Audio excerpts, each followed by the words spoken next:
Hello students, જય સ્વામિનારાયણ. મજામાં છો? સહજાન વિદ્યાલય તરફથી રસાયણ વિજ્ઞાનમાં ઓનલાઈન શિક્ષણની અંદર ચેપ્ટર 2 પરમાણુ બંધારણ.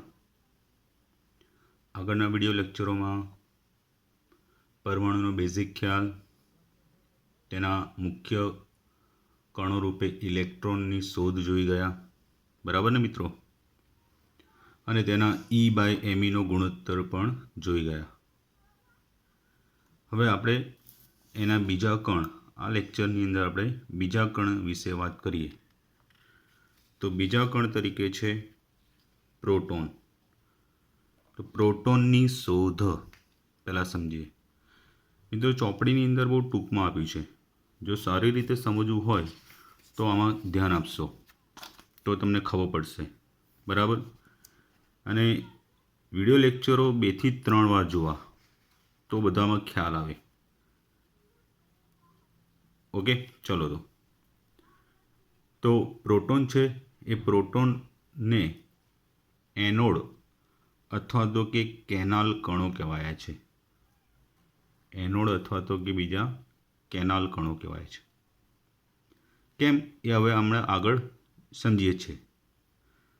તો એની શોધ 1886માં ગોલ્ડસ્ટાઈને કરી હતી, બરાબર? કોને? 1886માં ગોલ્ડસ્ટાઈને. તો ઇલેક્ટ્રોનની શોધ થઈ તે કેવા? તો કે ઋણભારિત કેથોડ કણો તરીકે ઓળખાયા. તો એ પછી પરમાણુ વિશેની માન્યતા ન બદલાઈ. કઈ? કે ડાલ્ટનનો જે પરમાણુ સિદ્ધાંત હતો ને, કયો? પરમાણુને સમજાવતો. એ સિદ્ધાંત મુજબ પરમાણુ તો કેવા કહેવાય છે? તટસ્થ જ. વિદ્યુતીય રીતે પરમાણુ કેવા છે? તટસ્થ. તો ઇલેક્ટ્રોનની શોધ પછી એ માન્યતા બદલાઈ નથી. તો એ પછી એમાં એવું માનવામાં આવ્યું કે પરમાણુમાં બીજા કોઈ ધનભારિત કણ હોવા જ જોઈએ, તો જ પરમાણુ કેવો રહી શકે? વિદ્યુતીય રીતે તટસ્થ, બરાબર? તો એ ધનભારિત કણ માટેની શોધના પ્રયત્નો શરૂ થવા લાગ્યા. એમાં ગોલ્ડસ્ટીન નામના વૈજ્ઞાનિકે જે આગળ કેથોડ કણોનો શોધનો વિદ્યુતભાર નળીનો પ્રયોગ હતો, એ જ વિદ્યુતભાર નળીના પ્રયોગ કર્યો. તો એ વિદ્યુતભાર નળીનો જે પ્રયોગ છે એ કેથોડ નળીના પ્રયોગ કરતાં એમાં એને કંઈક ફેરફાર કર્યો. તો શું કર્યું ગોલ્ડસ્ટાઈને? કેથોડ નળી કરતાં વિદ્યુતભાર નળીમાં ફેરફાર કરીને પ્રયોગ કર્યો. તો પ્રયોગમાં બરાબર ધ્યાન આપજો. હવે આ રીતે એક સખત કાચની નળી છે, બરાબર?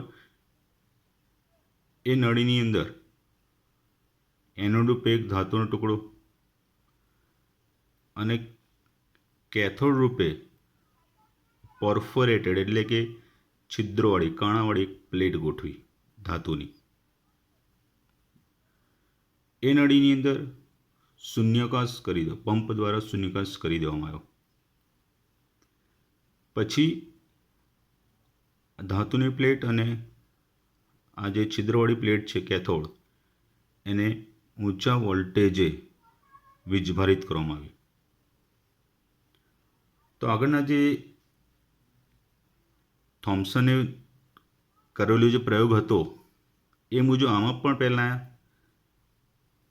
ગોલ્ડસ્ટીનને કે કેથોડમાંથી ઋણભારિત કણો એનોડ તરફ ગતિ કરતા માલુમ પડ્યા. એને ચકાસણી માટે આમાં હોલ પાડી અને પાછળની સાઈડ પ્રસ્ફુરક પડદો ગોઠવ્યો. તેમાં ચમક જોવા મળી, એટલે ઝબકારા જોવા મળ્યા. એટલે એને થયું, એટલે કે માલુમ પડ્યું કે જે થોમ્સને કરેલો કેથોડ નળીવાળો પ્રયોગ એ સાચો છે. પણ હવે સાથે સાથે એમાં એને જોવા મળ્યું કે આ જે ઇલેક્ટ્રોન તો છે એ કેથોડ પ્લેટ પરથી મુક્ત થાય જ છે, બરાબર. પણ અંદર જે કંઈ વાયુ ભરેલો હોય એ વાયુને એ અથડાતા એમાંથી પણ ઇલેક્ટ્રોન મુક્ત થઈને ગતિ કરે છે, એટલે કે કેથોડ કણો, બરાબર. તો આ રીતે ઇલેક્ટ્રોનનો ઉદ્ગમ એક કેથોડ પ્લેટ અને અંદર રહેલો વાયુ, એટલે દરેક વાયુમાં આવું જોવા માલુમ પડ્યું. એટલે કેથોડ કણો છે એ અંદર રહેલા વાયુના સ્વભાવ પર આધાર રાખતો નથી, કે ધાતુની પ્લેટ ઉપર આધાર રાખતો નથી. કોઈ પણ ધાતુની પ્લેટ લઈએ, કોઈ પણ વાયુ લઈએ, તેમાંથી એક સરખા પ્રકારના કેથોડ કણો માલુમ પડ્યા. પણ હવે જે ગોલ્ડસ્ટીને જે કંઈ અવલોકન જોવા મળ્યું એ થોડુંક અચરજ જેવું હતું. કેવું કે જે વાયુ કણ હતો કે પરમાણુ હતો એમાંથી ઇલેક્ટ્રોન મુક્ત થઈ ગયા પછી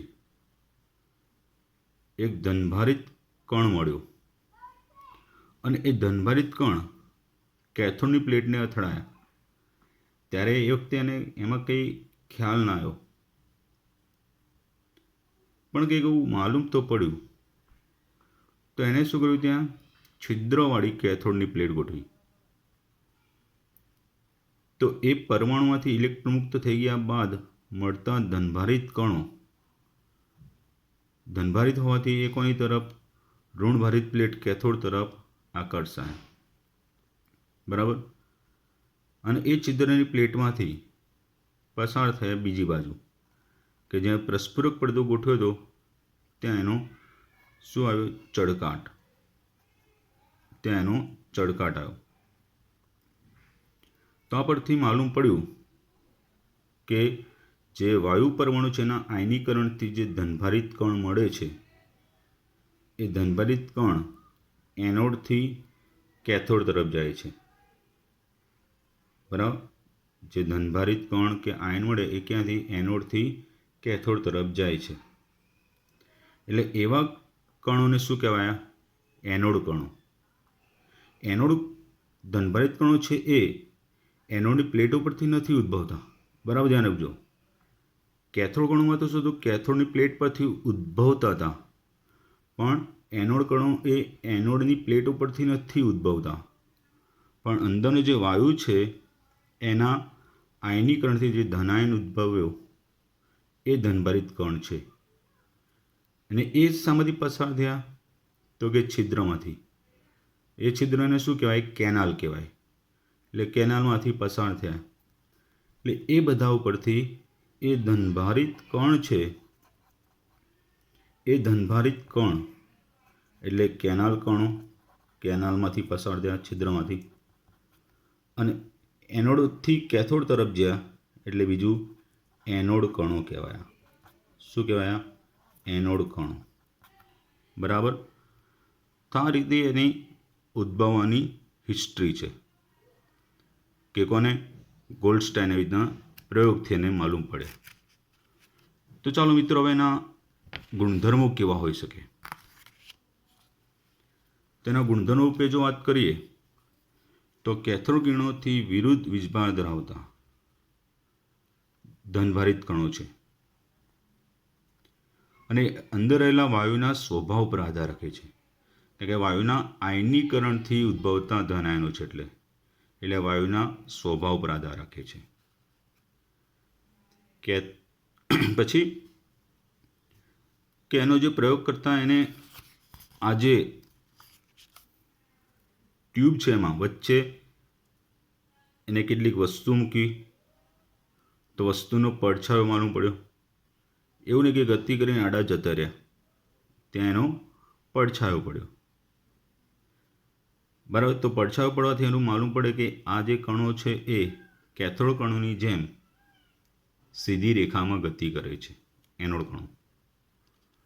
પછી ત્યાં વ્હીલ મૂકવામાં આવ્યું, તો એ કણો એને અથડાઈ અને થોડા ધીમે ધીમે ફેરવવા લાગ્યા. એટલે માલુમ પડ્યું કે આ કણો કેવા છે, ગતિશીલ છે, સ્થિર નથી.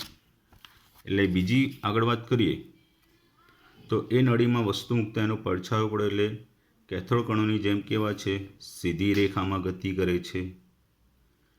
નળીની અંદર વ્હીલ એટલે ચક્ર મૂકવામાં આવ્યું, તે ગતિ કરે છે એટલે એનો અર્થ કે ગતિ કરતા કણો છે. કણો એટલા માટે કે નરી આંખે જોઈ શકાતા નથી. એટલે પછી ઇલેક્ટ્રોનની જેમ એનો પણ E/m મેળવવામાં આવ્યો. તો કેથોડ કણોમાં તો E/m અચળ રહ્યો. કેમ? કે કોઈ પણ ધાતુની પ્લેટ લઈએ, કોઈ પણ વાયુ લઈએ, બરાબર, તેમાંથી એક સરખા પ્રકારના જ કેથોડ કણો મળે છે, એટલે એનો E/m અચળ મળે. અહીંયા તો જુદા જુદા વાયુ ભરીએ તો એનો E/m જુદો જુદો મળે. જે વાયુમાંથી ઉદ્ભવે છે તેના પર આધાર રાખે. જેમ કે Hમાંથી H+ મળે, Na Na+ મળે, તેમના E/m કેવા હોય, જુદા જુદા. કારણ કે Hનું દળ અને એમનું દળ, Naનું દળ, હાઇડ્રોજન અને સોડિયમ દળ કેવું હોય, જુદું જુદું, વીજભાર પણ જુદો. પછી તો એમને વિદ્યુતીય અને ચુંબકીય ક્ષેત્રની વર્તણૂક હેઠળ લઈ જવામાં આવ્યા. તો વિદ્યુતીય અને ચુંબકીય ક્ષેત્રમાં એમની વર્તણૂક જે આપણે આ પ્રયોગ કરી ચૂક્યા થઈ, તો આ રીતે વિદ્યુતીય અને ચુંબકીય ક્ષેત્ર લાગુ પાડીએ તો ત્યારે એ ઉત્પન્ન થયેલા એનોડ કણો એ કઈ તરફ, લાગુ પડેલા વિદ્યુત ક્ષેત્રના ઋણ ધ્રુવ તરફ આકર્ષાયા. એટલે એ પરથી માલુમ પડ્યું કે તે કેથોડ કણો કરતાં વિરુદ્ધ વીજભારવાળા છે. બરાબર. આ કેથોડ કણોનો ધન વીજભાર ઇલેક્ટ્રોન એટલે કણોના વીજભાર જેટલો, પરંતુ વિરુદ્ધ નિશાનીમાં છે. એનો કહેવો તો Q બરાબર, વીજભારની માત્રા Q બરાબર +NE બરાબર કેટલું થાય, +1.6022 × 10⁻19 કુલમ. એટલે આમ અહીંયા કેથોડ કણોની જેવી કેટલીક લાક્ષણિકતા માલુમ પડે છે, તો કેટલીક લાક્ષણિકતા કેથોડ કણો કરતાં જુદી માલુમ પડે છે. સીધી રેખામાં ગતિ કરવી, બરાબર. પછી ઇલેક્ટ્રોનના કેથોડ કણો જેવા થયા, પણ વિરુદ્ધ વીજભાર ધરાવો, E/m જુદો પડવો, તો એનાથી જુદું પડે છે. બરાબર મિત્રો. સારું. તો આમ જે પણ કેથોડ કણો હતો એની શોધ થોડી મુશ્કેલ પડી, કેમ કે આની લાક્ષણિકતા ઇલેક્ટ્રોન કેથોડ કણોથી થોડી જુદી હતી, તો કેટલીક સરખી હતી. પણ આ રીતે અંતે ફાઇનલ થયું કે આવો ધનભારિત કણ એટલે બીજું કંઈ નહીં, કોણ, પ્રોટોન. એનોડ કણો, કેનાલ કણો કહેવાય. તો E/m એ વીજભાર પર ખાસ આધાર રાખતા નથી, પણ વધુ દળ ઉપર આધાર રાખે છે. જેનું દળ ઓછું હશે એનો E/m વધુ, એટલે હલકા કણોનો E/m વધુ હોય. જેનું દળ વધુ હશે એનો E/m ઓછો, એટલે કે ભારે કણો માટે. તો આમ ચેક કરતા પ્રથમ તત્વ હાઇડ્રોજન છે. એ હાઇડ્રોજન વાયુ ભરી તેમાંથી ધનભારિત કણ મળ્યો, તે પ્રથમ ધનભારિત કણ H+. તો પ્રથમ એટલે ફર્સ્ટ એટલે પ્રોટો કહેવાયું, તો એના પરથી એને પ્રોટોન તરીકે ઓળખાયા છે. શા તરીકે? પ્રોટોન તરીકે. તો આ રીતે પ્રોટોનની શોધ થઈ છે. બુકમાં બહુ લિમિટેડ આપ્યું છે, બરાબર. અહીંયા મેં તમને એની શોધ કઈ ન થઈ, એની લાક્ષણિકતા શું છે, લાક્ષણિકતાઓ ફરીથી કેથોડ કિરણો કરતાં વિપરીત અને વાયુના સ્વભાવ પર આધાર રાખે, સીધી રેખામાં ગતિ કરે છે, સીધી રેખામાં ગતિ કરતા કણો છે. E/m જે વાયુમાંથી ઉદ્ભવે એના પર આધાર રાખે.